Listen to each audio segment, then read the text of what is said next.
Hello, seniors. Quick lecture tonight on chapter 19 of Invisible Man. The chapters, vary a little bit in length from here on out. I don't think there's any enormous chapters like 2 or like the one at Liberty Paints. Um, Again, but regardless, a lot happens here, so we'll jump right in. The biggest, I think, thing that's happening here is that Ellison and perhaps the narrator are doing their best to grapple with the woman question or the women question, and I think I alluded in the last lecture to the fact that that is about as detailed as it gets from both Ellison, yes, Pico, the woman question, that's you, from Ellison and the narrator. It's intentionally kind of left overly vague, I think, for the reader and the characters, because I think Ellison, especially in this chapter, is creating almost a competition of dispossession. And maybe he kind of cringed to hear me describe it that way, but I think we're being asked, as we have throughout history, to consider kind of which group has it worse, which group deserves it more, which group is up next. I think that's always been a conversation with different groups that have, been discriminated against or disenfranchised, and there's a conversation socially about coming to power and equality. And anyways, I think Ellison's playing with that idea here, but as is always the case with Ellison, pretty cynically, and I think also pretty humorlessly, or humor. He does it with some funny words. So, anyways, we'll move through here. It is really the spiritual values of the Brotherhood that interest me. Through no effort of my own, I have economic security and leisure. But what is that really when so much is wrong with the world? I mean, when there is no spiritual or emotional security and no justice. So this is the woman that the narrator meets and ends up sleeping with after his meeting and his lecture that he gives on the woman question. And I think we see, two faces to this character, as we have with so many characters lately. On the one hand, it seems almost laughably ironic. So many statements here. Through no effort of my own, this woman describes kind of her success in life. And I think one of the things that Ellison first gets to is that the seductiveness of this woman towards the narrator and presumably towards her husband at one point, it is what she's used to kind of vault ahead, that it's an unfair game, that the rules probably bother a lot of us, but she was able to play the game. At the same time, she describes herself as not playing it through no effort of my own, that kind of fate intervened. So we could see her as an ironic character, but I think also we could see her as kind of a sympathetic character, a very pained character. She has economic security and leisure. She doesn't have to worry about money. She kind of gets all day to go to these meetings or whatever she would like to do. But she notes that that doesn't create happiness. It doesn't create meaning. It doesn't really create identity. What is that really when so much is wrong with the world? I mean, there is no spiritual or emotional security and no justice. So, I think we could roll our eyes and say something like first world problems or rich people problems or something like that. But at the same time, I think that misses a point that Ellison's making, which is even if it's a stupid reason or an unfair reason or kind of a petty reason for why you feel empty or why you feel sad or why you feel angry, it's still the same feeling as the good reasons. And so again, I think we could look at this character as kind of a caricature of, privilege. At the same time, we could look at this character as somebody who's deeply kind of upset with the world as it is and realizing that meaning comes from things much different than kind of what society tells us to value or what society wants us to compete for. And I think in that way she's close to the narrator. They both have become successful in the moment, but at what cost and at what real level of happiness. So moving on, and there was something about her voice and her smile that gave me a sense of both comfort and excitement. It was not merely the background of wealth and gracious living, to which I was alien, but simply the being there with her and the sensed possibility of a heightened communication, as though the discordantly invisible and the conspicuously enigmatic were reaching a delicately balanced harmony. She's rich but human, I thought, watching the smooth play of her relaxed hand. So a lot going on here. Again, I think the narrator making her as complicated in his mind as Ellison's making it in our mind. The narrator feels that he now has comfort and excitement, and I think in a way, this gets all the way back to the conversation with the vet on the bus when they were leaving the town that the college was in, and the narrator sits next to him and tells him that he's going to New York now to earn money. One of the things the vet says is, maybe you'll get to dance with a white woman, maybe more. And at that time, the narrator's terrified by that because I think, apart from the just general racism of this era, the idea of doing that in the South in particular was most likely a death sentence. The idea of kind of openly yearning for actually having sex with a white woman, something like that. And so, in a sense, I think he's, according to the vet, reached this kind of place that he couldn't imagine existing in the South. But again, I think just like he thought the North was going to be a place free of racism and found that actually the racism's just different, this idea of pleasure or happiness ultimately is one that kind of poisons his mind, as we'll see later. But anyways, in the moment, we see him having comfort and excitement. He says it's not merely the background of wealth and gracious living, to which he was alien. So he says it's not just that he's now in the apartment of someone very wealthy, but simply the being there with her and the sensed possibility of heightened communication. And we see throughout this, I think, some very, hear me out on this one, almost religious imagery, the idea of heightened communication, the idea of almost receiving prophecy or something like that. And if that's not convincing, and it's probably not, he describes it as the discordantly invisible and the conspicuously enigmatic. We're reaching a delicately balanced harmony. I mean, the idea of invisibility and mysteriousness, or something being enigmatic, reaching a harmony. I think many people describe religion that way. So I think he's reaching a point that for him is akin to almost kind of religious fervor, or kind of, religious importance with this woman. And then he backs off for a moment and he says, she's rich but human. So weird that he's contrasting wealth with humanity. I mean, by using this word but to create a contrast, he's almost saying he's surprised that both of those can exist at the same time. And maybe that's the point that Ellison is getting to here. We could swap out the idea of wealth for God in some ways in this scene. And so if she's somebody who's ultimately kind of Christ-like in the sense of being both, and I think, again, if you're following my suggestion that there's religious language here describing the woman, saying she's rich but human would almost get back to that mystery of Christianity, that Christ is God and human. And so anyways, I think we're just starting to kind of grapple with the metaphors of Ellison here. But either way, a lot of promise. Something that's important, though, I think, is that obviously the woman is there for her own reasons. We're just about to hear those.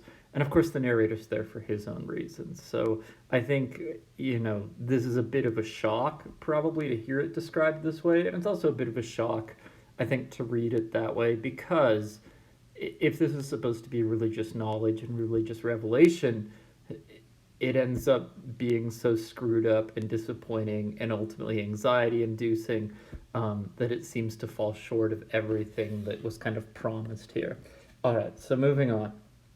Just what phase of our ideology should we discuss?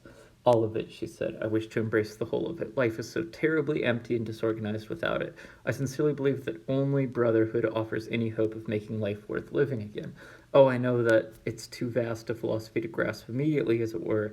Still, it's so vital and alive that one gets the feeling that one should at least make the try. Don't you agree? Well, yes, I said. It's the most meaningful thing that I know.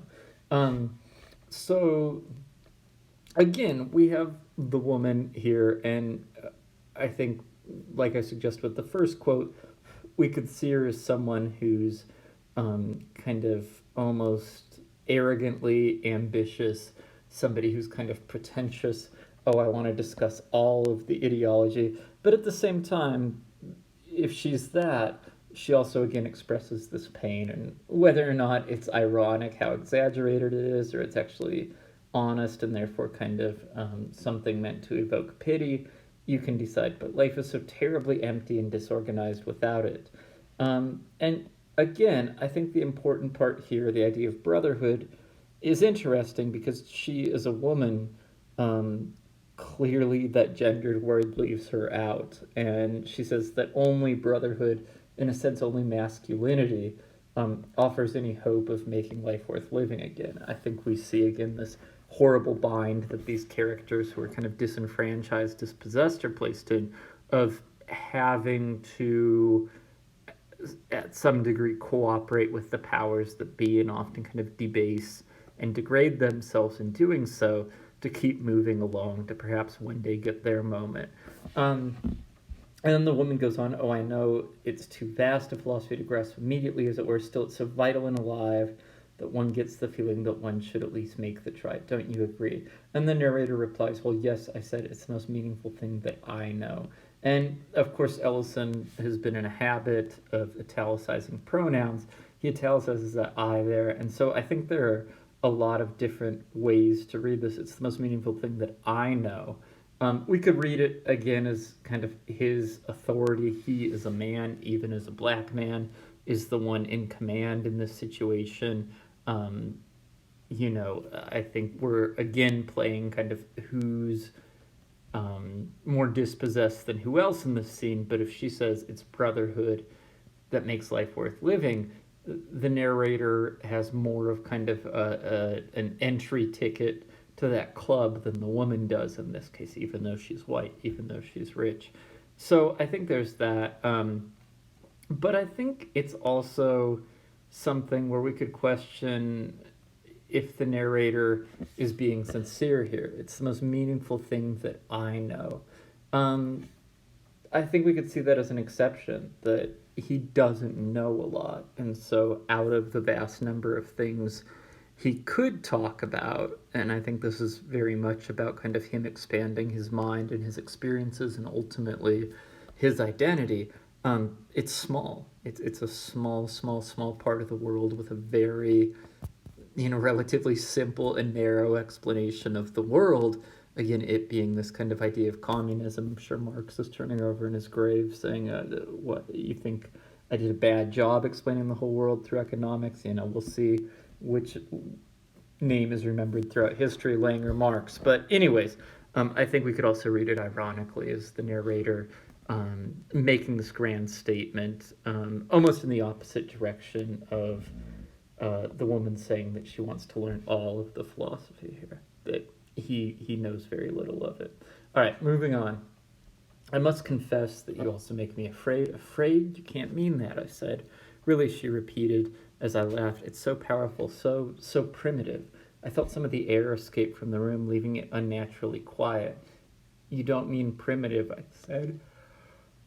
Excuse me. Yes, primitive. No one has told you, brother, that at times you have tom-toms beating in your voice. My God, I laughed. I thought that was the beat of profound ideas.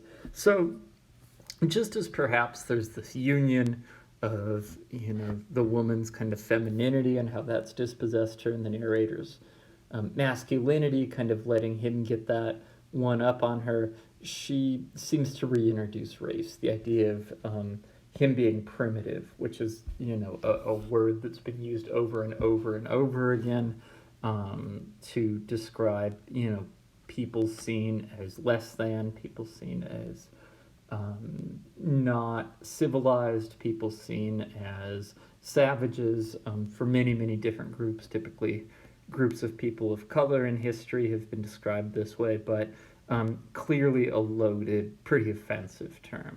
And the narrator, I think, is taken off guard at it, but we get back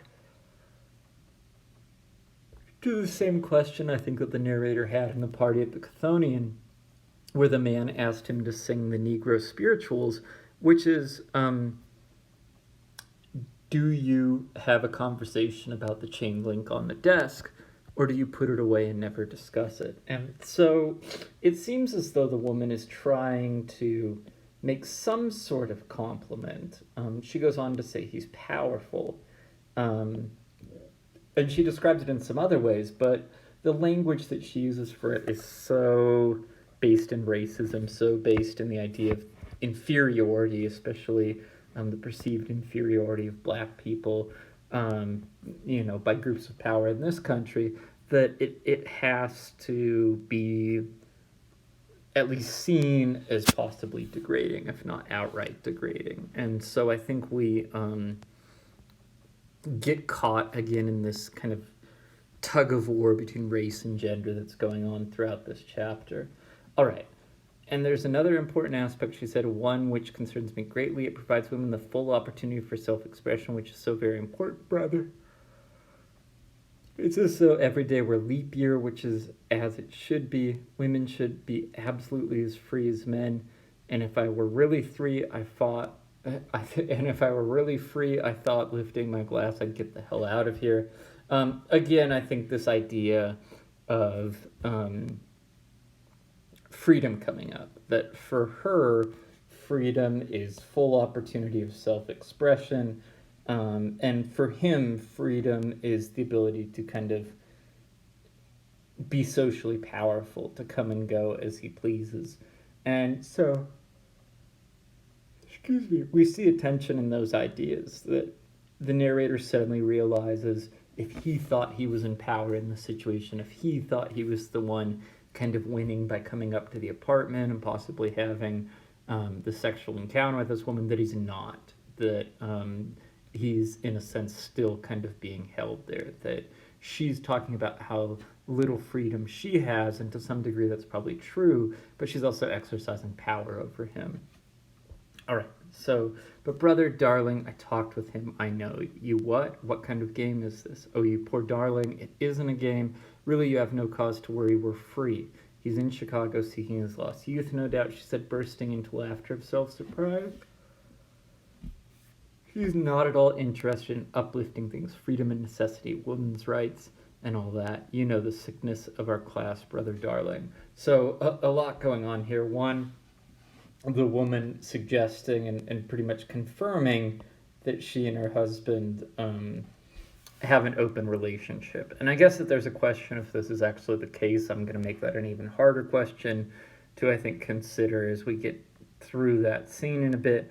But she suggests that she and her husband don't just sleep with each other exclusively, that they sleep with whomever they want and know that the other partner is sleeping with people. The narrator seems terrified by this, and the woman says, we're free.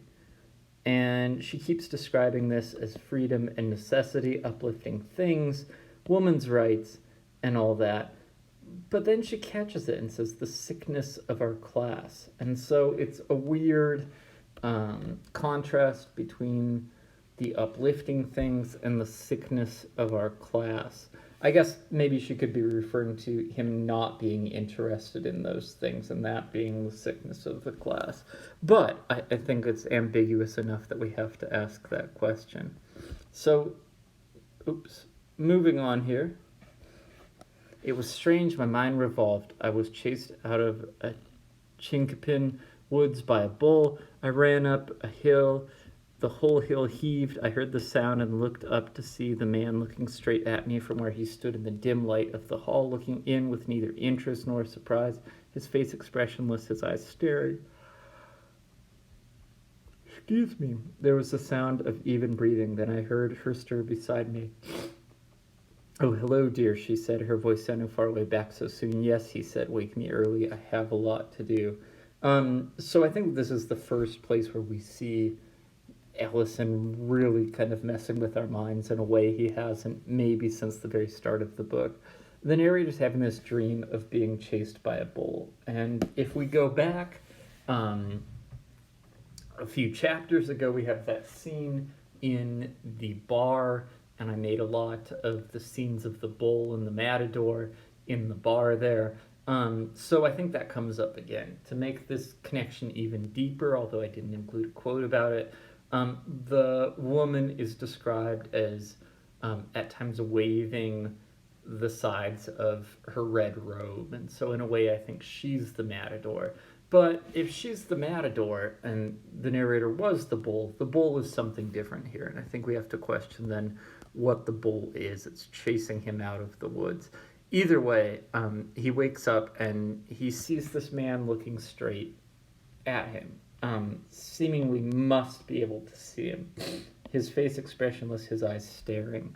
And so I'll make this a really complicated argument in a moment, but I think we have to say, all right, well, that's because the narrator's invisible. It's not just because they have an open relationship. It's because he's so little of a threat, in a sense, or so unimportant socially that he literally cannot be seen by the man. And I think this goes back all the way again to chapter 1, the woman in the ring during the battle royal, and the men egging the boys to look at her, not look at her, clearly demonstrating power and saying, I'm in control of what you like or don't like, and you're not a threat to me, even though I can have you in this position where you could do something. It could be a sense of that, but I think, going back to the title of the book, invisibility seems to be the biggest idea here, that even the narrator doing something this transgressive, this kind of socially unacceptable, his invisibility in a sense kind of protects him from the full weight of what's going on. Moving on, I reached the street limp with perspiration, still unsure whether I had seen the man or had dreamed him. Could I have seen him without his seeing me? Or again, had he seen me and been silent out of sophistication, decadence over civilization? Why hadn't he said something, recognized me, cursed me, attacked me, or at least been outraged with her? And what if it were a test to discover how I would react to such pressure? Why did they have to mix their women into everything between us and everything we wanted to change in the world? They placed a woman, socially, politically, economically. Why, goddammit, why did they insist upon confusing the class struggle with the ass struggle, debasing both us and them, all human motives? So again, we get back to his invisibility. And he says perhaps part of the invisibility is sophistication, decadence over civilization. I think we have to contrast over civilization with the primitiveness that the narrator is described as. And in a sense, he's saying, has kind of politeness gone so far that this man thought it was polite to let me sleep with his wife, or polite to not saying anything about it. So I think he's again kind of questioning maybe the limits of society, or if there are even limits of society when you're in this kind of moneyed class. Does politeness cover things like sleeping with somebody's wife? Is that not going to be talked about because either you're kind of feeling like you've earned that privilege being in that class, or it's just too kind of forward and crass to talk about somebody else sleeping with your wife? So he's struggling with that. But then he mixes it, and I think the big thing here is this or, where kind of a switch flips and the narrator's moving, because prior to this, he's talking about the man and himself, and how the man should have been angry with him, or should have noticed him. And suddenly, he switches and he says the man should have, why wasn't he outraged with her, outraged with his wife? And then it seems that he flips and he says they, and the they here I think is very interesting. I think it could be whatever the man represents, the husband, whiteness, wealth, power, whatever it may be, but he says they have to mix their women into everything. Between us and everything we wanted to change in the world, they placed a woman. And so again, the us and everything we wanted to change. Is that the Brotherhood? Is that Black Man? Is that the narrator talking broadly? It's very ambiguous here, but he says that they placed a woman. And again, I think it robs the woman in this scene of her own kind of agency, her own free will. Just like the narrator is saying the man should have kind of blamed his wife for sleeping with me at first. He suddenly says she couldn't have. In a sense, he put her in that situation, so I think robs her agency again. And then he says that I'm not going to reread the quote here. I was uncomfortable enough reading it once. But essentially, that sex and politics get mixed up, and that it debases both us and them. And so, again, is the us males? Is the us dispossessed people?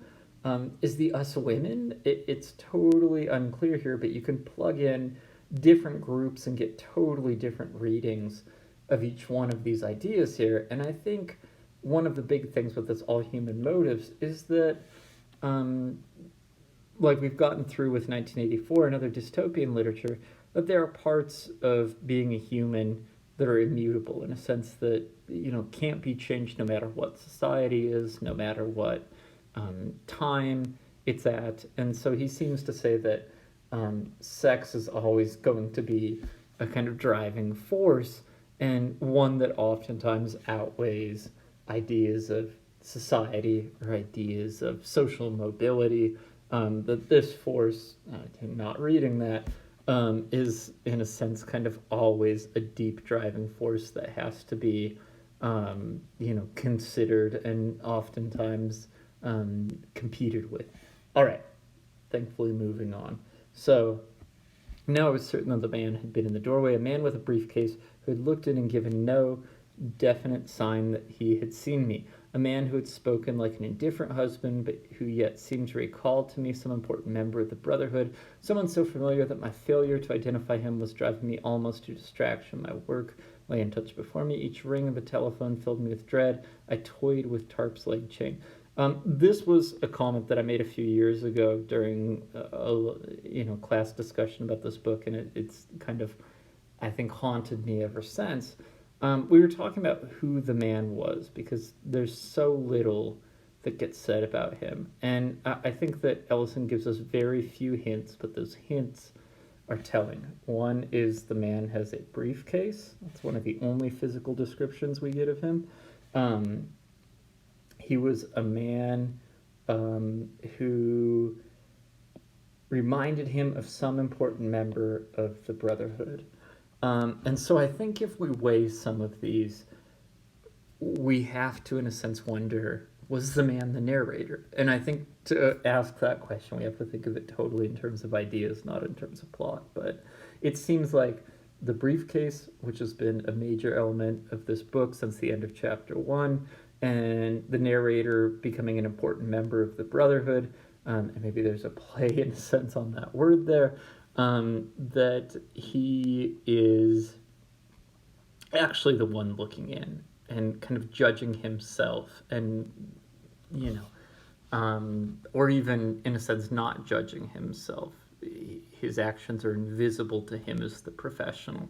Anyways, it's a weird idea, but I think Ellison allows for that reading there with the limited amount of description that's given to the man.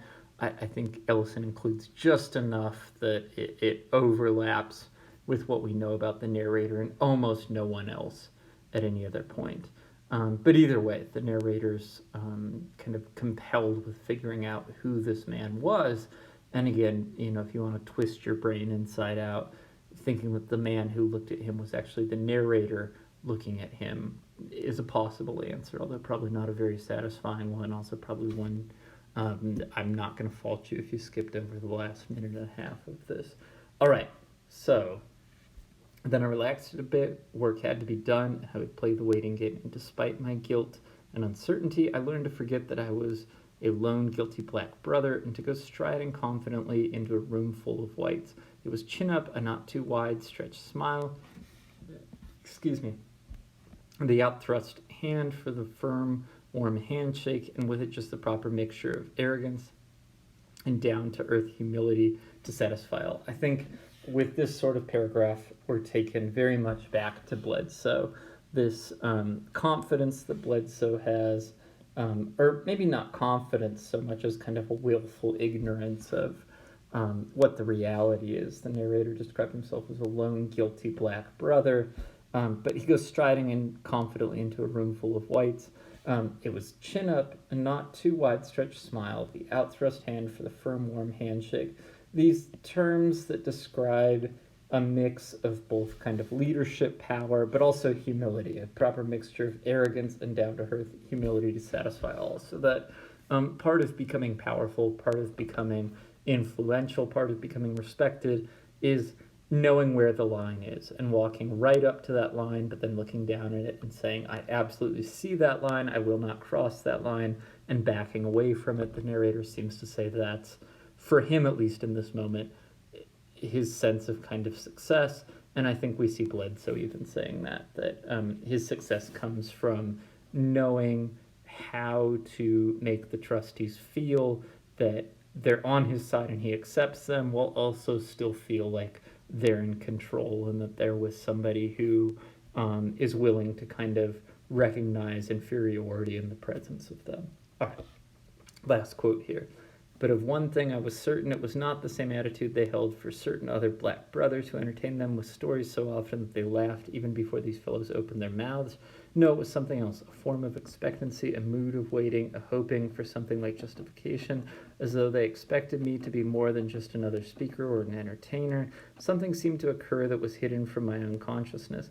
I acted out a pantomime more eloquent than my most expressive words. I was a partner to it, but could no more fathom it than I could the mystery of the man in the doorway. Perhaps I told myself it's in your voice after all, in your voice and in their desire to see in you a living proof of their belief in the brotherhood, and to ease my mind to stop thinking about it. So again, I think we see the narrator willing himself into, if not ignorance, safety. Stop thinking about these things because they're questions that if you answer them, the world will kind of implode on itself, or you won't be able to handle the answers that you get from them.